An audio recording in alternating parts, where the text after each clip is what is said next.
Alors du coup, j'étais en train de te faire un petit teasing. Je disais que, pour moi, l'interview femme médecine, c'était, ça venait de l'espace de mon cœur et de mon corps parce que je me rends compte à l'heure actuelle qu'on est un petit peu sollicité, tu vois, un peu partout, avec beaucoup, beaucoup de choses et que ce qui vient clairement, moi, me chercher, me transcender, m'animer, c'est cette notion, où on revient partager son art à partir de qui on est, à partir de ce qui nous anime, à partir de ce qui nous passionne. Et pour moi, au-delà de l'art, de la passion ou du métier passion, il y a vraiment cette notion de médecine profonde parce que quand on vient partager, ben, finalement qui on est, ce qu'on aime et les outils qu'on a acquis, c'est aussi de permettre aux autres de développer finalement leur propre bien-être, leur propre mieux-être. Donc pour moi, il y a vraiment, tu vois, cette notion de médecine-là. D'où l'interview Femme Médecine. Et j'avais vraiment à cœur de te retrouver parce que tu as été une de ces personnes-là sur mon chemin de vie et que, au-delà de ce que tu as pu m'apporter à moi, j'ai à cœur de pouvoir, tu vois, partager, faire connaître, diffuser autour de moi, toutes ces bonnes ondes. Donc je serais ravie peut-être dans un premier temps que tu puisses venir, te présenter. Waouh, exercice toujours un peu, difficile, je trouve. Qu'est-ce que je pourrais dire? J'ai changé ma casquette je ne sais pas si tu as suivi ça, mais je suis plus du tout dans le coaching aujourd'hui. Donc j'ai été business coach pendant 10 ans. Donc c'était, pour moi le plus beau métier et la chance que j'ai eue d'accompagner, des femmes et des hommes extraordinaires à vraiment se rajuster, se raligner, à remettre, du cœur en fait, dans le monde des affaires. Et aujourd'hui, j'œuvre beaucoup plus à partir de ma médiumnité. Donc ça a été un chemin que j'ai, initié, en sous-marin. Ça fait plus de 4 ans que j'œuvre là-dessus. Et voilà, l'année 2022, a été l'opportunité pour moi de faire cette bascule et donc d'accompagner aujourd'hui, uniquement en m'appuyant du coup sur ces outils, qui sont la médiumnité, les perceptions extrasensorielles, pour pouvoir accompagner des hommes et des femmes à se réaliser pleinement, que ce soit dans la sphère professionnelle ou dans la sphère intime. Et j'accompagne bien sûr toujours les entrepreneurs. Je garde ma casquette business, mais bon, je viens la sublimer avec encore plus cette dimension spirituelle. Voilà ce que je pourrais dire pour me présenter. Ah génial. Ce qui est juste pour moi, tu vois, extraordinaire, c'est de pouvoir aussi se rendre compte qu'on a souvent la tendance à caractériser nos corps comme quelque chose de matière, comme quelque chose de physique. Et puis là, ce que tu amènes, c'est aussi toute cette notion, ben, subtile, imperceptible, qui font finalement de nous des humains à part entière, qui nous ramènent dans ce quotidien-là, mais qui nous ramènent aussi dans notre unicité, dans un fonctionnement qui est propre à chaque individu et à chaque cycle aussi de Tout à fait. l'individu. Donc, je suis trop contente que tu puisses, amener ça de cette manière-là. Est-ce que peut-être tu peux venir nous présenter un petit peu les différentes évolutions que tu as pu avoir toi dans, ton quotidien professionnel? Qu'est-ce qui t'a amené à, initier ton chemin professionnel dans une certaine voie et quels ont été peut-être les déclics qui ont, généré cette transformation et cette évolution-là? Je pense que j'ai toujours suivi, l'appel de mon cœur. Ma trajectoire, quand je la regarde depuis toute petite, en fait, il n'y a pas de choses complètement, saugrenues. Ça a toujours été de suivre qu'est-ce qui me plaisait, qu'est-ce que j'aimais. Et ça a été l'international pour moi depuis enfant, en fait. Donc je suis partie, j'ai voyagé, la première fois, j'avais 10 ans. La première fois où je suis partie toute seule. Donc tu vois, ça a été comme ça où toute ma vie professionnelle, mais aussi personnelle, a été marquée de: «OK, qu'est-ce qui m'anime au plus profond de moi? Qu'est-ce que j'ai envie de faire?» Et donc mon appel a été le commerce international et celui d'après, ça a été le luxe. Donc j'ai simplement suivi, en fait, une industrie, des secteurs qui me plaisaient, et où je sentais que je pouvais, moi, me révéler. Donc c'était très connecté au beau, c'était très connecté à l'esthétisme, au corps, et puis mes études aussi m'ont amenée, à avoir cette connexion au corps très forte puisque j'ai fait, l'ISIPCA, qui est, l'Institut supérieur international de la parfumerie, de la cosmétique et de l'aromatique alimentaire. C'est une école qui a été créée par Guerlain, c'est l'école des nez. Donc Mmh. j'ai appris à sentir, j'ai appris à Mmh. créer, des crèmes, des cosmétiques, du maquillage. Donc pour moi, ça a été toujours comment les choix que je vais faire dans ma vie vont pouvoir, moi, me révéler, me réaliser. Et donc chaque étape, à 20 ans, 30 ans, 35, 37, 38, chaque choix, en fait, ce sont des vrais choix du cœur qui me disent: «Ah OK, j'ai aimé ce que j'ai fait avant, je ne renie pas ce que j'ai fait avant. Mais il y a une nouvelle porte qui s'ouvre pour moi, donc je Mmh. dis au revoir, en fait, tout simplement, et ça ne veut pas dire que les au revoir sont toujours faciles, mais ce sont des étapes qui ont été indispensables pour moi, et donc j'ai des très beaux souvenirs quand j'ai travaillé, chez L'Oréal, par exemple. Après, je suis partie chez Dior et j'ai adoré mon expérience chez Dior, mais il est temps pour moi de devenir entrepreneur, et puis, tu vois, ça a été comme: «OK, c'est normal, c'est OK». Donc ça a vraiment été l'élan du cœur et mon intuition qui m'a toujours amenée là où j'avais envie, où je sentais que c'était juste. Est-ce que du coup, dans cette démarche-là, c'est vraiment parti de cet espace, intérieur, personnel? Parce que, dans ton quotidien, tu te sentais peut-être plus, heureuse ou alignée ou, le goût de la routine, la perte du goût du plaisir ou de cette vitalité intérieure? Ou ça c'est plus des opportunités extérieures, des cirques qui, sont le reflet, tu vois, des circonstances extérieures qui ont été finalement à l'initiative de tout ça? Ou peut-être les 2? Heu, Bah, c'est quand même plus intérieurement. OK. C'est-à-dire que j'avais aucune, enfin, j'aurais très bien pu rester, chez L'Oréal, mais c'est juste qu'à l'intérieur, j'étais plus satisfaite, et tu vois? Et en fait, très rapidement, à partir du moment où je dis: «OK, je décide de changer de voie», enfin de changer d'entreprise pour le coup, j'ai mis mon CV à jour et hop, j'ai eu le job chez Dior. Et puis Mmh. chez Dior, il y a eu un changement de direction générale. On ne s'entendait plus avec le DG. Moi, j'avais un poste assez important. Bon, bah, OK, j'ai fait ce qu'il fallait pour partir. Donc si tu veux, il y a eu un ajustement entre le moment où, OK, je sens à l'intérieur que ça bouge, et à l'extérieur, ça se manifeste en même temps. Mais le mouvement de départ, chez moi en tout cas, c'est toujours initié à À l'intérieur. l'intérieur. Mmh, génial. Et du coup, avec du recul, maintenant qu'on en parle, est-ce que, de par cette notion de tilt intérieur, c'est des sensations qui reviennent, c'est des prises de conscience, est-ce qu'il y a quelque chose, tu vois, de similaire approximativement, mais de similaire qui revient dans ces phases de transition-là pour toi? C'est toujours la justesse pour moi. C'est ma boussole, c'est comme ça que je navigue, c'est à quel endroit est-ce que je sens que je suis plus vraiment à ma place. Ça ne veut pas dire que j'étais pas à ma place. Mais j'ai été à ma place pendant très longtemps, rien que même dans le coaching, tu vois? Je pourrais continuer à pratiquer, à accompagner en tant que business coach, mais à l'intérieur de moi, c'est comme ça sonne plus vraiment totalement 100 juste, c'est peut-être à 99. Et en fait, quand on a cette écoute subtile, tout de suite Mmh, à l'intérieur, ça gagne du temps. Souvent, on ne va mmh, pas écouter ces informations-là et on va attendre et attendre et attendre, et en fait, le 99 devient 75, et en fait, c'est là où après les événements à l'extérieur vont venir nous mettre des grosses claques, et certaines personnes préfèrent pas du tout écouter ça et finir par un burn-out ou tu et vois, oui. des maladies, ce genre de choses. Donc chez moi, parce que je suis une grande sensitive aussi depuis toute petite, toute jeune, je suis très à l'écoute de ce qui se passe à l'intérieur, et même si ça n'a aucun sens pour l'extérieur ou pour le mental ou pour la raison qui voudrait dire: «Mais pourquoi est-ce que tu quittes Dior alors que tu as un excellent job? Pourquoi est-ce que tu arrêtes en tant que business coach alors que tu as des super clients, tu es reconnue, tu coaches des dirigeants, des millionnaires et autres?» Ça n'a pas de sens. Oui, mais c'est pas le sens que je recherche, c'est la justesse. C'est Justesse. ça Mmh. mon indicateur. Donc du coup, ça passe pour toi par une sorte de petite voix intérieure ou une intuition ou plutôt d'un côté sensitif où tu sens que ton corps vient, te partager certaines sensations ou certains inconforts, Je dirais pas que c'est une petite voix parce que, Mmh. OK. c'est pour moi, je suis dans la sensation de comme si, tu vois, si je te donne une image, comme si l'énergie, elle n'était pas vraiment au bon endroit dans mon corps, tu vois? Et OK. donc du coup, il fallait Ouais. remettre les 2 ensemble.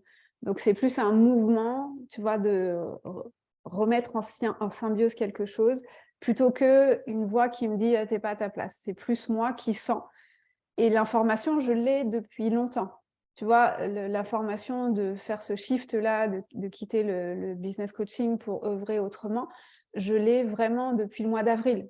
Et en fait, je l'ai mis en mouvement que depuis le mois d'octobre-novembre. Ce temps-là, c'est un temps d'incarnation dans le corps, en fait, de cette Ouais. justesse-là. Et à un moment donné, une fois que la décision elle est prise, bah voilà, c'est plus possible de revenir en arrière. Donc il y a l'information et le temps pour que la justesse intérieure, l'énergie recircule, le corps soit d'accord aussi pour accepter cette information-là. Donc il y a toute une œuvre intérieure de se réaligner. C'est pas, tu vois, c'est pas: «Ah, ça y est, je change». Non, on s'adapte aussi au changement qu'on est en train de mettre en place.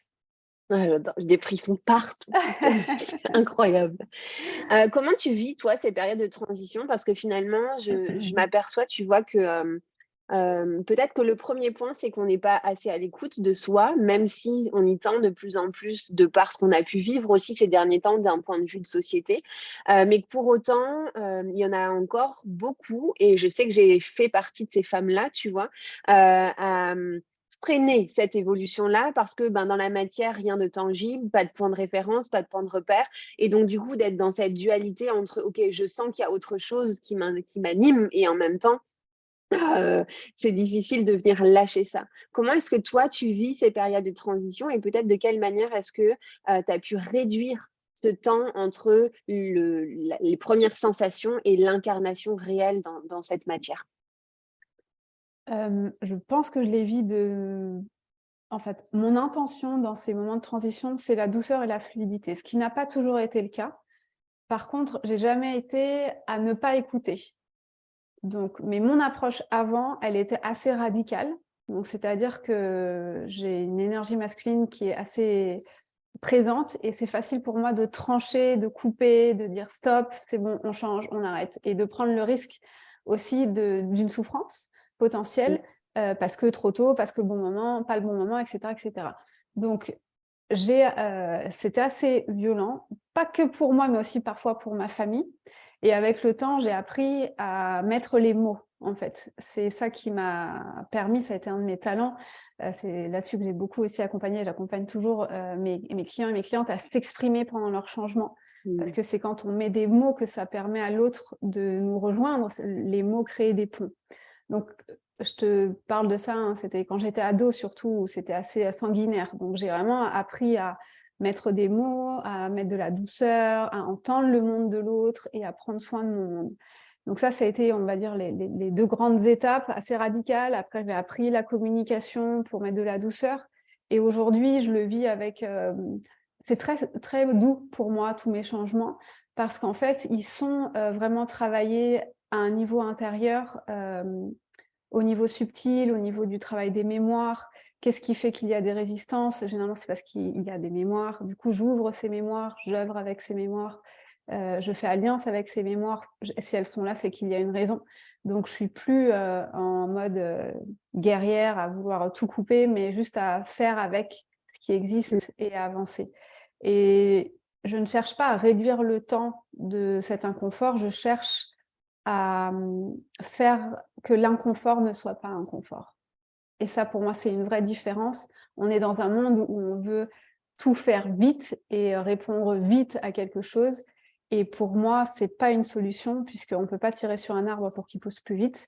Et du coup, c'est comment est-ce que dans ma période de transition, de changement, quelle qu'elle soit, je m'accueille et je regarde les endroits où ça peut être douloureux. Et s'il y a de la douleur, c'est qu'il y a des attachements. S'il y a des attachements, c'est qu'il y a des conditionnements. S'il y a des conditionnements, c'est qu'il y a des mémoires.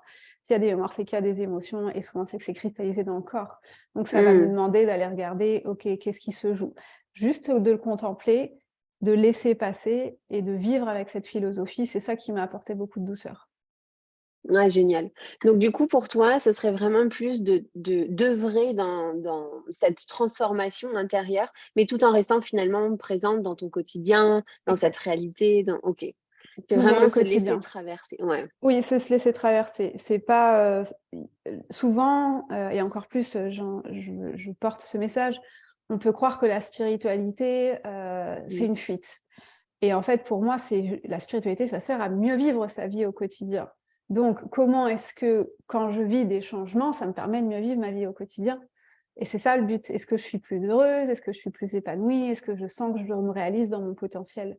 Et donc, ça fait que ma journée dans le quotidien, elle est plus riche, elle est plus pleine, elle est plus Mmh. ronde. Donc, ça fait que aussi mon corps, puisque c'est la thématique de notre rencontre, mon corps est aussi, plus à sa place. Il n'est pas tiraillé dans un endroit où ma pensée croit qu'il devrait être, tu vois? Mmh C'est mh. juste là où je suis, c'est parfait et qu'est-ce qui fait qu'à certains moments, il y a des réminiscences qui me font croire que c'est pas le cas? Ouais, c'est précieux parce que tu vois, c'est quelque chose qu'effectivement je partage totalement de ce côté de me dire, bah, je me développe ou j'évolue sur moi, je me connais un petit peu plus, mais à quel moment est-ce que on passe vraiment à l'action? Et pour moi, cette notion-là, je la porte avec le corps parce que moi, je la vis avec le corps. il y a certaines choses où effectivement je te rejoins, mais là où tu l'amènes toi dans ta sphère totalement différemment, ça vient vraiment amener encore plus de profondeur là-dedans, de dire oui, on a le droit de se laisser porter par ces transformations parce que finalement on est des êtres en évolution permanente, mais tout en restant vraiment pleinement dans ce quotidien, dans notre humanité en fait, dans ce qu'on est en train de vivre pour créer notre vie maintenant et pas juste à travers des illusions et C'est à ça que ça des... sert normalement la spiritualité. Le but, c'est de mieux Mm, vivre aujourd'hui, à chaque instant. Sinon, on n'est pas dedans. mm. Sinon, on est dans une spiritualité imaginaire, on est dans autre chose. D'autres espaces. Exactement, autre chose. On ne rentrera pas dans le sujet, c'est pas le but ici, mais Non. merci du coup quand même pour ça. Du coup, à travers ces différentes phases de ta vie et puis aujourd'hui, dans ta relation au corps, est-ce que tu sens qu'il y a eu là aussi cette évolution-là? Comment tu la caractériserais? Et peut-être quelle a été, la place de ton corps dans ta vie et dans cette évolution privée et enfin personnelle et professionnelle finalement? Je dirais que ma relation à mon corps, elle a été très teintée de ma relation à l'alimentation. Je pense que c'est OK, vraiment, ça a été le médium pour moi pour connecter, à mon corps parce que, ça a toujours été compliqué pour moi l'alimentation, d'une certaine façon. Depuis bébé, petite, je m'alimentais, enfin je voulais pas manger vraiment, mais j'ai jamais été anorexique, j'ai jamais eu de problème d'alimentation. Mais c'est ce qui m'a permis d'appréhender, l'incarnation en fait. L'alimentation, c'est ce qui permet le lien à l'incarnation et ma relation à mon corps, je dirais que c'est assez simple, enfin c'est assez simple. Après avoir passé la complexité de l'alimentation, pour moi, finalement, le reste a été plutôt simple parce que c'est comme une discussion, en fait, avec, ce qui se passe dans le corps, les mots, comprendre. Donc j'ai tout de suite eu cette conscience. Petite, je disais, je veux remettre quand je vais mourir, je veux remettre, mon corps à la science pour faire des tests. J'ai tout de suite eu la conscience que, le corps avait une forme de sagesse, une forme de connaissance et pour moi, c'était, évident que le corps nous parlait. Donc quand j'étais malade, il suffisait de lui poser les questions et de savoir: «OK, qu'est-ce qui se passe? Qu'est-ce qui est en train de se jouer?» Et quand j'avais pas la connaissance, j'avais, je pense que tu connais le dictionnaire, des mots et des maladies. Donc ça a oui. été vraiment ma bible, quand j'ai commencé à cheminer dans ma vingtaine sur ma relation au corps. Et donc ça m'a amenée vers, une philosophie où, je ne vais pas chez le médecin quand je suis malade. Alors je dis pas qu'il faut pas y aller, mais je vais toujours essayer d'écouter en amont ce qui se passe. Je suis plutôt dans une démarche préventive qu'une démarche curative. Donc ça a été une exploration et je pense que c'est le chemin d'une vie en fait, d'apprendre à connaître son corps et ça a été par, différentes voies, que ce soit la féminité, que ce soit la relation à l'alimentation, on en a parlé, que ce soit la relation au sport et donc j'essaye toujours d'être dans une voie de justesse et de correspondre aussi à mes différentes périodes de vie. Je pense qu'à ma vingtaine, c'est pas les mêmes questionnements que j'avais sur mon corps versus, Mmh. tu vois, ma trentaine. Qu'est-ce qui se passe, tu vois, au moment des règles? C'est quelque chose qui m'a avant qu'il y ait tout cette communication qu'on a aujourd'hui sur les règles, sur, le flux libre, tu sais, au niveau des règles, tout ça. Moi, Mmh. j'étais très, très connectée avant ça parce que ce sont des sujets qui m'ont passionnée et je trouvais que la société dans laquelle on vivait n'utilisait pas le corps, entre guillemets, «de la bonne façon», que c'était un outil, en fait, un faire-valoir Mmh. pour les femmes et non pas un espace, de guérison puisque en fait, le corps, pour moi, ça a toujours été, voilà, si je me coupe, le corps se guérit. Donc qu'est-ce qui fait que, je vais venir moi faire des choses qui vont faire qu'il va soi-disant se guérir? Non, si je le laisse faire, il va se guérir tout seul. Donc ça a été, mon chemin a été d'apprendre et j'apprends encore à comprendre le langage de mon corps et il évolue et il va vieillir avec le temps et donc de comprendre ces mécanismes-là et d'être au plus proche de la réalité de ce qui se passe. Et ça passe aussi par l'écoute alimentaire maintenant, donc dans ma relation qui s'est pacifiée, on va dire mes 20 dernières années sont beaucoup plus, tranquilles pour moi au niveau de l'alimentation. Mais voilà, de savoir de quoi le corps a besoin, tu vois? Et donc de pas être: «Ah, il faut manger 5 fruits et légumes par jour», mais plutôt voilà, de quoi mon corps a besoin maintenant et d'être dans cette écoute subtile et d'aller chercher les micronutriments, les aliments, l'activité physique, le sommeil dont il va me dire qu'il a besoin, en fait. Donc c'est Mmh. vraiment cette écoute au quotidien de quoi mon corps a besoin. Ouais. Je ne peux que valider. Et du coup, quelle est la place? Parce que là, c'est beaucoup de partage effectivement sur ce centre-là de toi en tant que femme, dans ton quotidien global. Est-ce que tu sens que dans cette évolution et dans toutes ces transitions professionnelles, ton corps, de ce que tu as pu nous en dire, a eu cette place? À l'heure actuelle, quelle est la place ou de quelle manière est-ce que tu perçois ton corps dans la relation que tu peux avoir avec ton entreprise, ton quotidien professionnel? Je fais pas de séparation, en fait, Ok. mon corps, c'est moi, donc c'est par exemple, tu vois, là, j'ai été malade, j'ai pas réussi à méditer pendant ça fait une semaine. Ça, c'est très difficile pour moi, mais ça je fais avec aussi, le niveau d'énergie que j'ai et je sais que si je me connecte, ça me demande beaucoup de concentration, ça va fatiguer mon corps. Donc c'est la conscience, je vais pas dire la conscience numéro 1, mais je sais que les pratiques que j'ai, les pratiques énergétiques sont des pratiques qui fatiguent le corps beaucoup, qui tirent sur les reins, qui tirent sur les surrénales, qui viennent stimuler tout un système hormonal et donc je sais que si je tire trop sur mon corps, je pourrais plus travailler. Donc le et pourtant mon travail me réalise. Donc c'est vraiment la conscience numéro 1 aujourd'hui de voilà, est-ce que je suis en alliance avec mon corps et est-ce que mon corps est d'accord aussi pour aller faire ce que j'ai à faire? Et donc il est au numéro 1, tu vois, dans Ouais, n'importe ça quoi. reste ta boussole finalement. Oui, toujours, Mmh. il y a pas, tu vois, il y a pas de séparation, c'est, mon corps et l'énergie de disponible. C'est pour ça que je valorise beaucoup mon énergie, puisque si mon corps n'a pas l'énergie suffisante, j'aurais pas l'énergie pour moi aller canaliser l'information dont j'ai besoin pour accompagner mes clients. Mmh. Donc en fait, c'est mon corps, je vais pas dire que c'est mon entreprise, mais tu vois, si je suis pas en forme, je peux pas avoir d'entreprise finalement. Oui, c'est le soutien, c'est les fondations, c'est le côté vivant finalement aussi de cette entreprise-là. Exactement et j'ai fait le choix aussi de ne plus avoir d'équipe.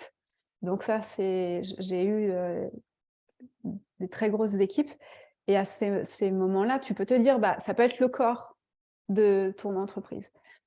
Ça ne me correspondait pas. Donc c'est aussi un choix en termes de comment moi j'ai envie de vivre mon entrepreneuriat, de dire: «Bah non, si c'est moi qui dirige l'entièreté de mon entreprise, alors je vais devoir être d'autant plus précautionneuse de l'énergie disponible dans mon corps dans la journée».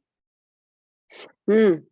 Du coup, ça m'amène à cette question de, vu que tu es finalement ce centre-là, celle qui soutient, celle qui fait, celle qui organise, celle qui gère, cette multicasquette-là, de quelle façon est-ce que, tu le gères justement au quotidien? Parce que, ben, ça demande du temps, ça demande, oui, de l'organisation et de la structure. C'est des choses que de par tes expérimentations, tu es venu mettre en place et aujourd'hui, c'est totalement fluide et ça s'organise de manière totalement simple? Ou est-ce que tu sens qu'il y a encore des moments où c'est, un petit peu plus challenge que d'autres? Non, aujourd'hui, l'expérience de l'entrepreneuriat aide aussi, hein. Je pense que, je suis entrepreneur depuis 2016, donc c'est pas il y a beaucoup de choses qui sont rodées chez moi. C'est pas lourd, donc et puis il y a pas mort d'homme, tu vois? Peut-être quand on Ouais. débute au niveau de l'entrepreneuriat, on va paniquer sur certaines choses, puis il y a toutes les tu sais, on va dire: «Oh là là, j'ai pas rentré d'argent ce mois-ci». Moi, j'ai jamais commencé avec ce mindset-là, j'ai jamais pensé mon entreprise comme ça. Donc forcément, j'ai des réflexes, j'ai des habitudes, je sais que voilà, le business va fonctionner quoi qu'il arrive, mais que si moi je suis pas en forme, il y aura pas de business.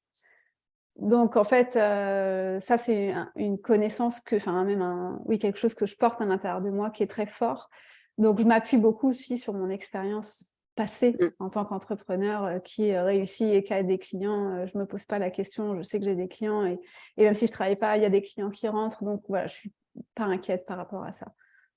Du coup, comment tu le gères sur une semaine finalement comme la semaine dernière où, tu as été malade? L'écoute du corps forcément, est-ce que, ça te demande de venir réagencer ton quotidien? Est-ce que ça te demande, Oui, j'ai tout annulé. Tu es la première que je vois en rendez-vous depuis une semaine. Du coup, aujourd'hui, je vais recaler mes rendez-vous. Bien sûr, ma priorité, c'est c'est mon corps, ma santé, c'est voilà, écouter le rythme juste. Aujourd'hui, j'ai que 2 rendez-vous, ça sera très bien pour reprendre, tu vois? Et demain, j'ai rien, tu vois? C'est aussi, OK, je fais une reprise, tranquille parce que, bah, justement, je veux voir comment le corps va, gérer ça parce que j'ai pas envie d'avoir une rechute derrière. OK. Malgré ces aléas, du coup, dans ton organisation du quotidien, Mmh est-ce que mh. à travers ton expérience, mais aussi à travers ton vécu et puis cette écoute-là de ton corps, tu as réussi à organiser ton quotidien ou alors tu as pris un quotidien structuré d'une certaine manière en te laissant l'opportunité et puis la flexibilité de venir le changer si nécessaire? Comment J'ai tu fait, organises en j'ai fait? fait plusieurs expériences sur ça. J'ai eu des jours fixes, tu vois, fut un temps, je travaillais, je ne sais plus, c'était lundi, mardi, mercredi, vendredi. Je ne travaillais pas le mercredi. J'ai testé plein de choses en fait pour voir qu'est-ce qui me correspondait le mieux en fait en termes de période. Je travaillais les 3 premières semaines du mois, je ne travaillais pas la dernière. Donc j'ai vraiment expérimenté plein de choses, non pas dans un rythme strict parce que moi ça ne fonctionne pas très bien avec moi. Moi, je suis très bonne sur le freestyle en termes d'organisation. Et aujourd'hui, comme je suis entre 2, qu'on va déménager, qu'on est en train de, voilà, de changer de lieu de vie, je suis un peu, tu vois, entre 2 mouvements. Donc, je ne peux pas te dire que j'ai un rythme qui est défini. Je sais que je ne prends pas de rendez-vous trop tôt le matin parce que je ne suis pas très au clair dans ma tête, dans mon esprit. Mon corps a besoin d'un temps pour justement, tu vois, capter les bonnes informations. Donc, voilà, je ne prends pas de rendez-vous tôt le matin. Et puis en fin de journée, je ne suis pas très efficace non plus. Donc, je connais les moments où je peux prendre des rendez-vous et je vais capitaliser en fait l'organisation de mon Dans agenda ces par rapport moments-là. à ça. C'est la seule chose. Maintenant, je teste et ça va dépendre. Tu vois, en hiver, je ne vais pas avoir le même rythme qu'en été. Et ça aussi, tu vois, j'écoute la réaction du corps, de quoi est-ce qu'il a besoin, la luminosité aussi, à quel moment j'ai envie de travailler. Donc, c'est une écoute subtile et puis Permanente.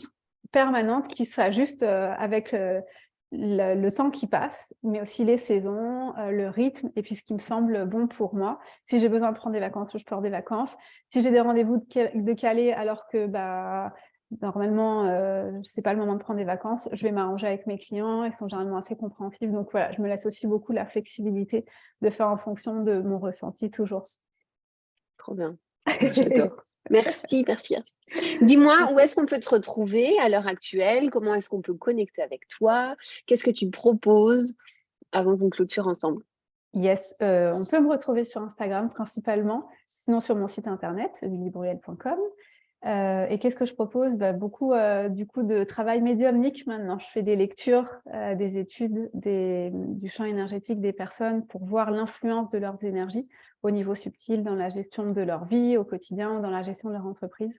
Donc j'ai à la fois des accompagnements en one-one pour ça et aussi des consultations à la carte. Donc voilà, c'est tout un nouveau chapitre qui s'ouvre pour moi. L'univers. Ouais, ouais, ouais, je suis très heureuse. Ouais, c'est chouette. Merci, merci, merci. Quel serait ton mot de la fin? Le mot de la fin, ça serait peut-être ce message sur justement le corps. Il y a certaines croyances qui disent que, en fait, quand il se passe quelque chose dans le corps, c'est forcément la vérité. Et je voudrais juste nuancer ça parce que, comme tu sais, mon travail est quand même de l'ordre du subtil et de la nuance. Et tout notre entretien a été justement ce témoignage que oui, c'est important d'écouter ce qui se passe dans le corps, qu'il y a une sagesse dans le corps, que beaucoup de choses qui se passent dans le corps sont des indicateurs d'une forme de vérité, mais tous les messages du corps ne sont pas forcément la vérité du futur. Parce qu'on a aussi des schémas et des mémoires qui sont engrammées dans le corps. Et ces mémoires-là sont des choses du passé. Et donc, notre corps a aussi son homéostasie et il ne veut pas changer. Donc, c'est important d'entendre que oui, on préserve notre rythme, on fait attention à nous, on écoute les signaux et en même temps, il y a une partie du corps qui va toujours nous ramener en arrière. Et donc, c'est dans cette écoute subtile, c'est d'avoir le discernement entre qu'est-ce qui appartient à la mémoire du passé qui veut me garder dans une homéostasie où je ne veux pas bouger et quelle est la mémoire du futur qui va m'amener vers une nouvelle réalisation de moi-même. Et donc, c'est dans ce discernement avec ce discernement que j'aimerais finir notre rendez-vous, si ça te va, comme Oui, nuance. avec plaisir. Du coup, peut-être pour aller un peu plus en profondeur dans cette notion de discernement, est-ce que pour toi, ça s'apparenterait à cette part égotique? Pour moi, l'ego, c'est pas forcément ce mental-là qui a envie d'avoir raison, d'être soutenu, mais c'est aussi ce qui nous maintient dans cette notion de sécurité, dans cette notion de stabilité, de de prendre soin de soi? Est-ce que c'est des choses qui sont en raccord ou c'est encore une autre notion pour toi? Non, non, c'est dans cet esprit-là, tout à fait. OK. Ça peut être, des mémoires qu'on a eues, petite fille, par rapport à des réactions, je sais pas, par rapport à un climat ou par rapport à des aliments ou par rapport à des événements traumatiques qui sont dans le corps et on va, 10 ans, 15 ans, 20 ans, 30 ans après réagir par rapport à quelque chose. On n'en a plus la conscience, mais le corps s'en souvient. C'est comme une réponse un peu post-traumatique Ouais. et on va croire: «Ah mais non, le corps me l'a dit, c'est pas le bon endroit». Oui, mais est-ce que cette information-là du corps, c'est quelque chose qui t'amène à te réaliser ou c'est quelque chose qui t'amène à te refermer et à tu vois, à rester Oui. comme ça? Et donc c'est Est-ce juste dans cette nuance-là, donc comme tu peux dire, ça peut être l'ego, en tout cas, c'est cet instinct de préservation qui mmh. nous maintient, en fait, en retrait quelque part. Oui, de revenir dans ce questionnement, dans cette ouverture, de dire: «OK, je ressens ça» ou il y a cette notion qui est présente. Est-ce que c'est quelque chose qui vient me porter, m'élever ou est-ce qu'au contraire, c'est quelque chose qui me fige, qui me cristallise, qui m'enferme, dans ce quotidien? Exactement. Super. C'est très bonne nuance, comme tu l'avais amené sur, ce que toi tu as appelé l'ego. Tu sais, il y a cette question-là qui vient, je l'entends à 10 000 kilomètres à la ronde: «Mais comment on fait?» Moi, en règle générale, je leur dis, ben, c'est des choses qu'on a à l'intérieur. Il suffit entre guillemets de ramener cette écoute, cette présence. C'est des choses qui viennent aussi au fur et à mesure s'affiner. Est-ce que du coup, il y a peut-être, un tips ou un partage que tu aurais envie de faire pour amener les gens sur cette conscience-là ou sur cette écoute? Oui, c'est de l'écoute, en fait. Comme tu l'as dit, c'est un entraînement, c'est des muscles et en fait, c'est juste de dire: «Est-ce que ce que je ressens maintenant, ça libère ou ça m'enferme?» Est-ce que quand je me pose, en fait, c'est juste faire un arrêt sur image et on a la sensation et dans cette sensation, c'est comment je me sens et si je me sens bien, ça va, en fait. Mais si je me sens pas vraiment très bien, il y a peut-être des Mmh. choses, tu vois, à ouvrir et à Et ce c'est pas et à pardon, vas-y. non, non, dis vas-y, finis, j'enchaîne. À partir de là, si on a envie de l'ouvrir, peut-être que ça peut être émotionnellement trop difficile. Parce que c'est ça aussi, le corps nous protège, on a des mécanismes et c'est OK. Et c'est là où on peut aller voir un thérapeute, quelqu'un qui va nous accompagner pour pouvoir ouvrir ça en toute sécurité, en étant safe avec soi-même et en étant en confiance dans la relation. Donc ça sert à rien de forcer. Mais parfois juste d'amener de: «Ah, mais là je sens quelque chose qui coince et je sens que je peux pas y aller toute seule» et c'est Mmh. OK aussi. Et c'est à partir de cet espace-là que toi, tu viens œuvrer du coup? Oui, dans ma proposition, on va venir transcender ça. C'est-à-dire que j'ai eu beaucoup œuvré à partir de cet espace-là, notamment quand je faisais, mes coachings, c'est vrai. Et aujourd'hui, j'ai une approche où on va venir contourner pour pouvoir, libérer la mémoire autrement avec une approche plus spirituelle, où la personne va venir se reconnecter, davantage à sa conscience lumineuse pour pouvoir, libérer ces mémoires-là. Donc c'est une approche légèrement différente, mais dans l'esprit, oui, c'est ça. Merveilleux. Merci, merci du fond du cœur d'avoir accepté cette invitation, de nous être retrouvés aujourd'hui, pour, mettre en lumière finalement ton art, ta médecine intérieure et puis, je suis ravie moi de te retrouver sous cet espace-là, mais d'en savoir aussi plus finalement sur, ben, ce qui t'a permis aussi de garder ce fil-là et de proposer d'autres choses aujourd'hui. Donc merci vraiment du fond du cœur, Merci à toi, Marine. je te souhaite plein de belles choses, encore, de belles ondes guérisseuses et régénératrices là pour ton corps. Et puis, Merci, on se retrouve très vite. Merci ça Julie. marche. Merci. Bonne journée à toi. Ciao, ciao. Ciao.